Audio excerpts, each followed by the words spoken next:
would you like to see the Celtics do anything? And if yes, who would you like to see, or at least positionally, what would you like them to target? I think a big. I think I would still like a big in the event that maybe someone's not healthy all the way through.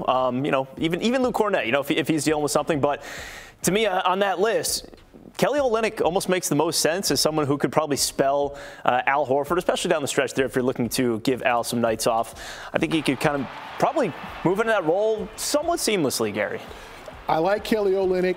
There was a Kelly Olynyk experience when he was here, too. It was the old Kelly when he made a good play and then a not-so-good play. But I think his salary makes it a little bit more difficult. I think it's $11 million a year. So that would mean Peyton Pritchard and then bench guys. So are you willing to give up Peyton unless Kelly is bought out? I think more feasible is DeLon Wright and Andre Drummond. I like Andre Drummond. I think he has never been in this real winning situation. He'll eat up space. He'll get rebounds. He'll get to the free throw line. He'll play with an edge to him. Now, they have Kata, but Kata's on a two-way deal, so he would not be eligible for a playoff roster. If out of those three, I would say Andre Drummond because he just brings a little bit more toughness and maybe a little bit less of the Luke Cornett experience. Yeah, and he's only making not even $3.5 million a year, right? He would come cheap.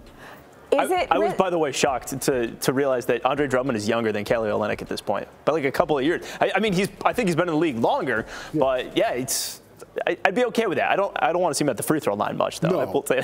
Are either of you worried that by bringing somebody in, you could disrupt the chemistry of this team and what they have? Because, well, listen, I know it's only what we see on social media and sort of like out in public, but it seems like it is a group that has meshed well together and kind of knows each other and knows which buttons to push.